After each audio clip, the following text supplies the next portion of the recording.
children, we live what we learn. When we learn the history of the Maroons, we learn their struggles, sacrifices, and their triumphs. We begin to live as they did. I'm not saying that we need to run away to the hills, but we can learn to fight and preserve our rich traditions and history, just as the Maroons did. Come with me as I step into history and together explore the culture of the Maroons. The arrival of the British in Jamaica in 1655 saw intense fighting between them and the Spanish for control of the island. During this time, hundreds of slaves escaped into the interior of the island and formed their own communities. They lived as an independent country within our country, Jamaica. The British called them Maroons. The word is said to be derived from the Spanish word cimarron, which means wild and unruly. At the time, the Maroons were divided into two groupings. They were the Leeward Maroons and the Windward Maroons.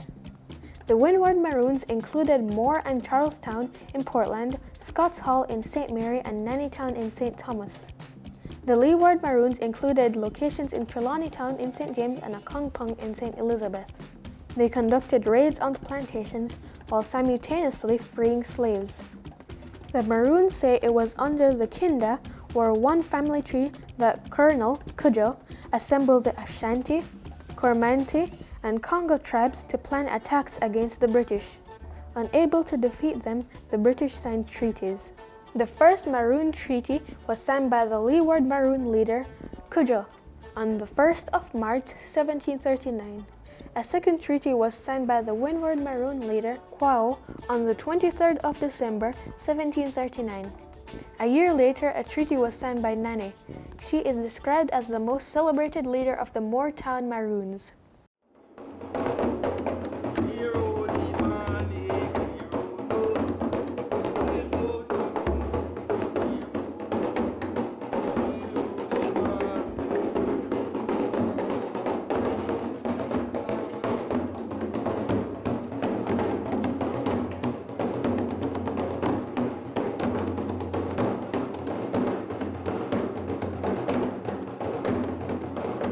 The treaties gave the Maroons a certain amount of land on which their descendants still live.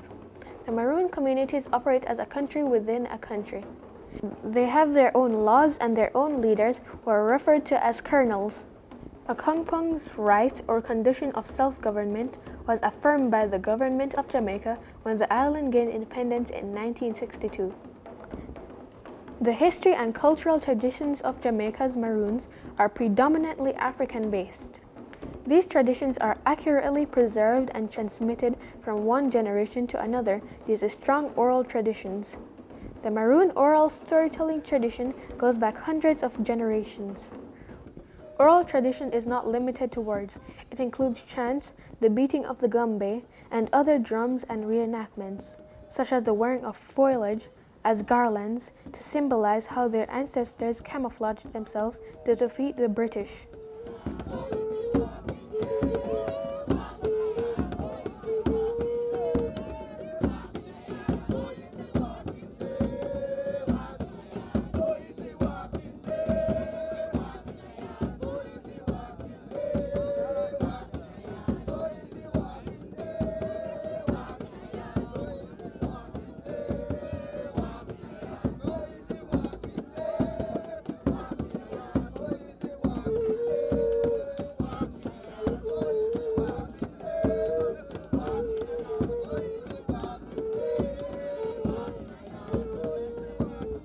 In Jamaica, the Maroons teach their children linguistic skills featuring African words, how to communicate with the Abeng through song and the raw rhythmic sounds of the drums.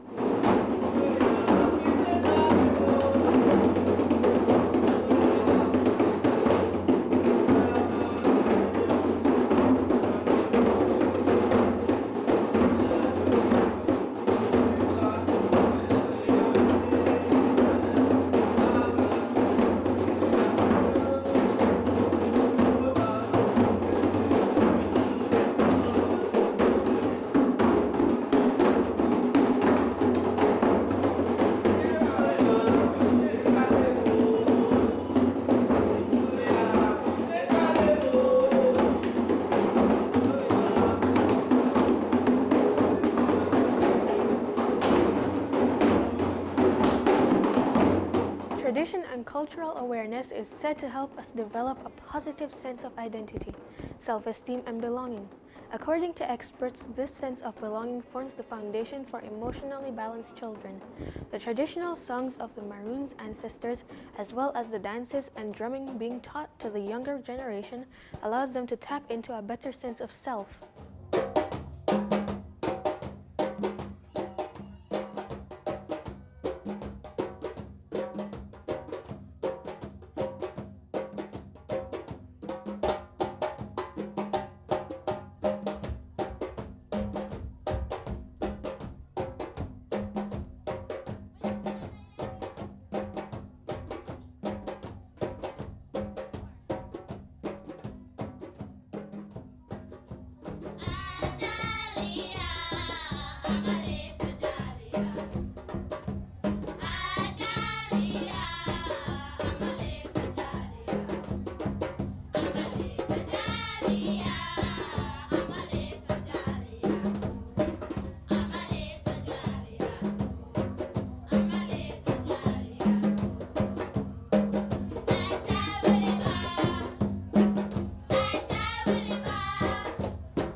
Ensuring the younger generation embrace their cultural heritage is one of the pillars of the Ministry of Culture, Gender, Entertainment and Sport under the guidance of Culture Minister Olivia Grange.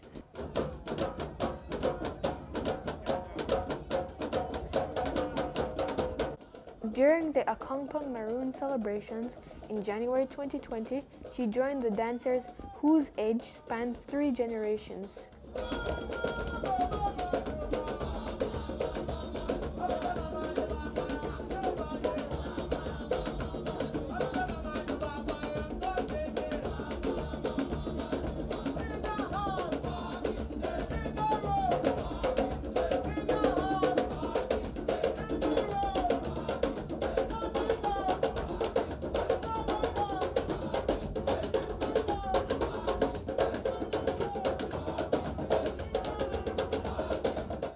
Folktales and ballads are also used by the Maroons to convey information about their food culture.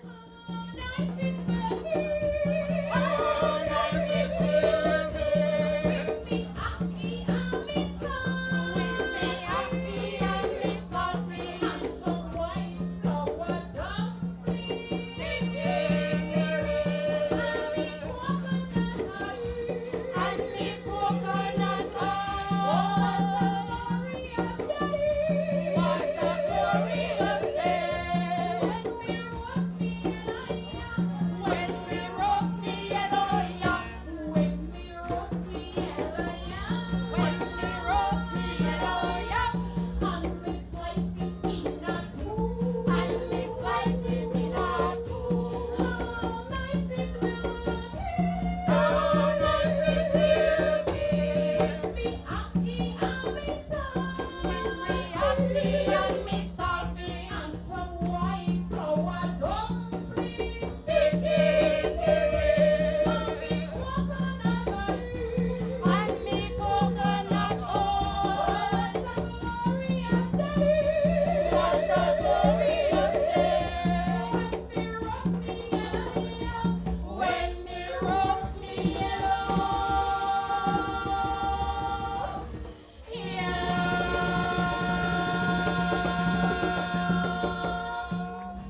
Nothing brings us together like food.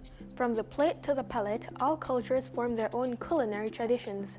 The Maroons were unique in how they prepared dishes, from the ingredients to the cooking methods. The result is a cuisine that is authentic and flavorful as the Maroons themselves.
These traditions also provide for cultural togetherness. Each year at 10 a.m. on Kuja's birthday, January 6th, the Maroons meet at the Kinde tree to renew their traditional rites and to honor their ancestors. The tree is said to be sacred and symbolic of family unity. There they prepare unsalted pork and ritually make their way to the Peace Cave. On January 6, 2020, Maroons from the Charlestown joined with the Akongpong Maroons to celebrate 282 years of the signing of the peace treaty. Yanking Pong, bless all smarty pray. Chang Pong Nani, come Sikkim Beba. All protocols be observed at this moment. I want to greet you all from the community of Charlestown, all the way over there in West Portland, under the Blue Mountain. Today we are here to celebrate with Akongpong this day, the Maroon Treaty Day. Of course, the theme that Akongpong has chosen is actually an excellent theme. It's preservation of culture while maintaining the future. How can we preserve our culture and maintain our future? That's the first question we all need to ask ourselves. Are we preserving our culture and maintaining our future? Is there a possibility that in the near future that we will still have culture within our hands? Our foreparents had fought long and hard so that we can stand here today, or we can sit here today within this function to talk about preservation of culture. We have to, and when I say have to, I mean we have to most definitely look into what we have to preserve. We have a wealth that no one, and when I say no one, the government of Jamaica don't have that wealth. If they want to know about our culture, they have to come to us. If the ambassadors want to know about our culture, they have to come to us. So we have something indeed that worth preservation. Now it is important that we go out there.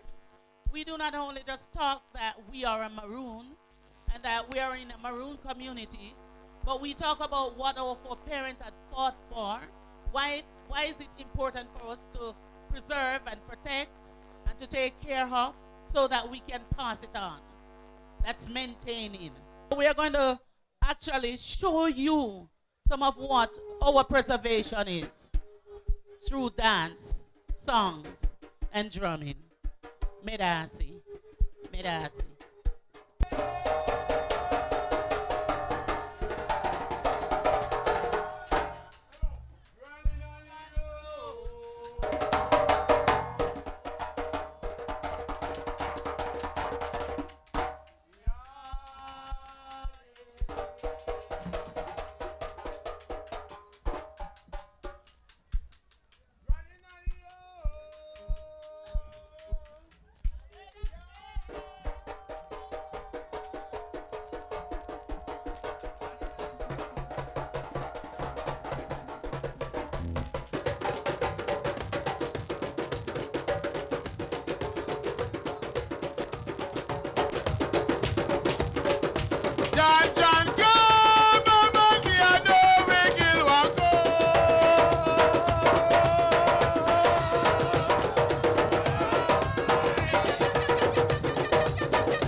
The preservation of the Maroon culture is a means of educating us about values and traditions.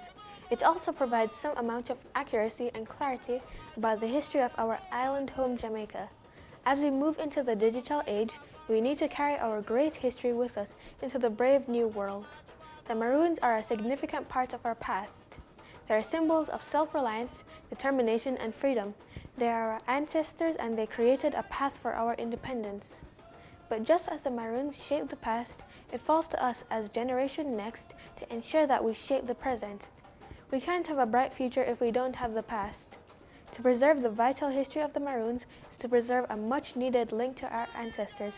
I'm Garrel Samuels. Used to blow whenever we have a meeting or someone die.